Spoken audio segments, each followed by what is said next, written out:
Hello अस्सलाम वालेकुम। कैसे हैं आप लोग? ठीक हैं, उम्मीद करता हूँ खैरियत से होंगे।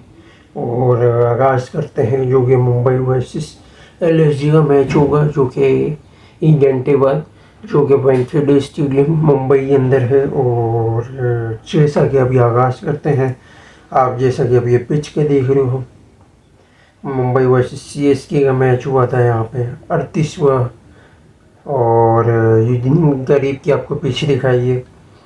इसी तरीके से अगर आप ये इस पिच का डायमेंशन देखो तो आपको जैसे कि 73 मीटर यानी 73 लॉन्ग ऑन, आपका 69 long on, 72 fine leg, 60 metre spine और मतलब स्क्वायर लेग 60 मीटर है, स्क्वायर ऑफ 66, फाइन लेग आपका 56 और थर्ड मैन आपका 58 है। बैक का सीट आपका 55 मीटर का है। तो ये हो गया, इसका नॉट एंड कहलाता है। जो कि इसी तरीके से आप मुंबई वर्सेस एसआरएच का मैच देखो तो आपको 33वां मैच जो कि हुआ था वानखेड़े के अंदर। और इसी तरीके से आप इसकी पिच की डायमेंशन देखो तो आपको स्ट्रेट आपको 73 लॉन्ग ऑन, 73 लॉन्ग ऑफ आपका 69, स्क्वायर लेग आपका 67, स्क्वायर ऑफ आपका 60 metre, fine leg 60 metre, third man 55 और बैक का स्ट्रेट आपका 57 मीटर पड़ता है।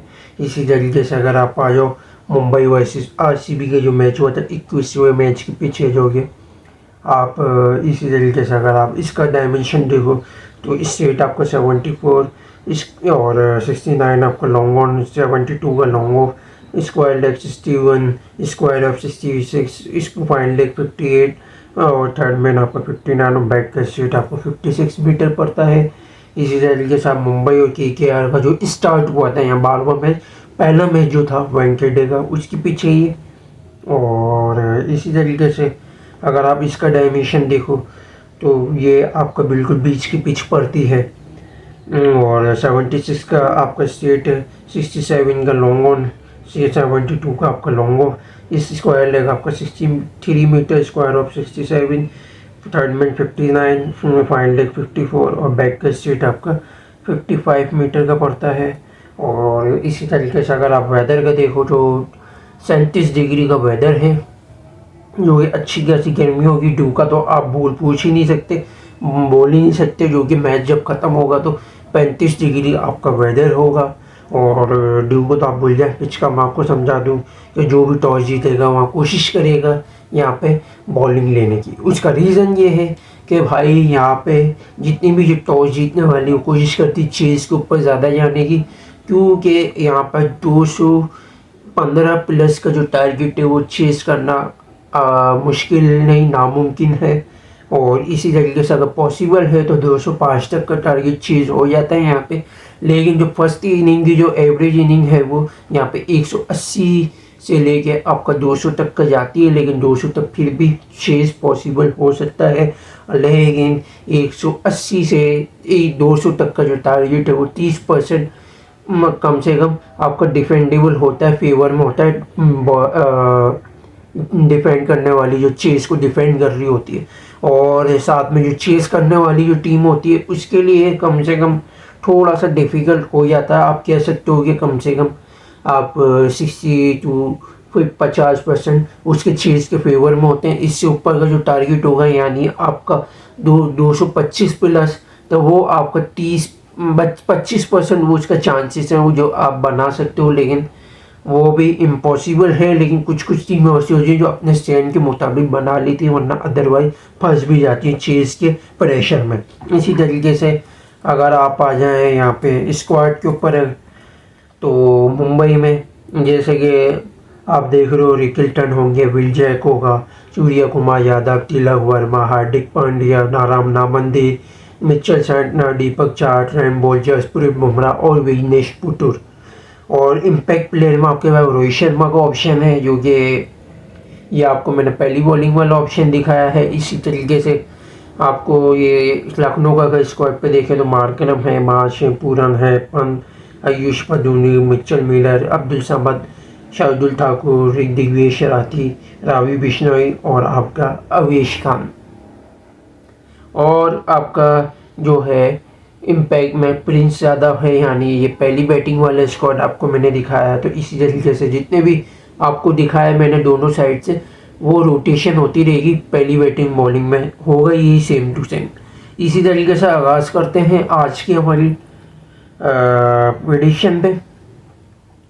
तो देखिए भाई, अगर पहली बैटिंग अगर लेता है लखनऊ, और सॉरी बॉलिंग, तो लखनऊ अगर 200 प्लस अगर टारगेट पड़ता है, यानी 210 तक, तो लखनऊ के आप कह सकते हो कि कम से कम 20% 10% चांसेस हैं। 200 में आप 20% कह सकते हो, 190 पे 30, 180 पे 40, 170 पे 50%, यानी 50-50 की फाइटिंग स्पीड हो सकती है। इससे नीचे का जितना टारगेट पड़ेगा वो लखनऊ के चांसेस ज़्यादा बढ़ते जाएंगे। इसी तरीके से अगर आप मुंबई का अगर देखो, तो मुंबई का बॉलिंग लेता है 210 का, तो तब मुंबई के आप कह सकते हो 15%, 200 पे आप कह सकते हो 25%, 190 पे 30%, 35 बोल सकते, 35 आप बोल सकते हो, 35, 180 पे आप 50% बोल सकते हो। 50-50 की मार्जिन हो सकती है, या बल्कि आप 40 दे दो, 40 या 45।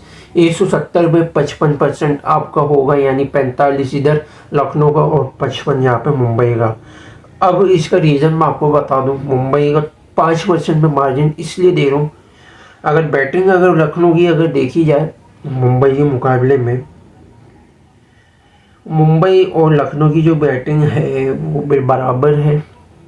बॉलिंग अगर देखी जाए तो भी बराबर है। होम एडवांटेज अगर देखा जाए तो मुंबई का ज़्यादा है, तो इसलिए 3 नंबर मुंबई को जाएंगे, 2 नंबर लखनऊ को। अगर टॉस अगर फेवर में देता है लखनऊ के, तो लखनऊ के 3 और मुंबई के 3 हो जाएंगे। मतलब मुंबई का टॉस फेवर में, तो मुंबई के आप 4 और लखनऊ के 2 कह सकते हो। और इसी तरीके से अगर पॉइंट टेबल पे मैं आपको बताता चलूँ, तो दोनों बराबर पॉइंट और बराबर मैच विन और लॉस के साथ चल रहे हैं। सिर्फ रन रेट का थोड़ा सा फर्क है, और जो भी जीतेगा वो ऊपर की बाजी मारेगा, और जो हारेगा वो नीचे आ जाएगा। तो इसी तरीके से मैं आज की जो फाइनल प्रेडिक्शन है उस पर मैं आपको कर दूं। अगर भाई मुंबई के मुझे 55 से 60% लग रहे हैं मुंबई के, और क्योंकि मोमेंटम भी चल रहा है मुंबई का, लखनऊ का थोड़ा सा डाउन चल रहा है मोमेंटम, लेकिन 45-40% में भी लखनऊ जीत सकता है। उसका रीज़न कि अगर टॉस फेवर में चले जाए, टारगेट अगर करने जाता है, टारगेट अगर इनको फ़ायदा मिल जाता है पावर प्ले में, अगर ये लग्जरी उठा लेते हैं, निकलस पूरन अगर चल जाता है, क्योंकि टॉप से इनका रिलाई करते हैं, डिपेंडेंट है, तो टॉप अगर इनका चलेगा तो ही इनको फ़ायदा मिलेगा, वरना अदरवाइज नुकसान उठा सकते हैं। तो अगर टॉप से अगर इनको फ़ायदा मिल गया और 60-70 रन बनाने में कामयाब होगा, क्योंकि बना सकते हैं, कंडीशन है, लाल मिट्टी की पीछे बैटिंग पैराडाइज है, तो इस वजह से फ़ायदा उठा सकते हैं। वरना अदरवाइज अगर टॉप अगर लखनऊ का फेल हो गया तो मुंबई आराम से बाजी मार लेगा, भले मिडिल ऑर्डर जितना भी अच्छा चल जाए, लेकिन फिनिशिंग के कॉस्ट में थोड़ा सा लखनऊ नीचे से लोअर ऑर्डर में मार खा जाएगा। लेकिन अगर मुंबई अगर सेम अगर सिचुएशन में आता है, मुंबई के बाद थोड़ी सी लोअर ऑर्डर में लग्जरी है, जैसा कि मुंबई के बाद आपके पास हार्दिक पांड्या है, नामंदीर है, और आप कह सकते हो कि थोड़ा बहुत हल्का फुल्का इम्पैक्ट मिचेल सेंटनर भी डाल सकता है। तो ये थी हमारी वीडियो आज की। लाइक को शेयर और सब्सक्राइब जरूर करिएगा, बेल आइकन को जरूर क्लिक कीजिएगा। Thanks for watching video. अल्लाह हाफिज़।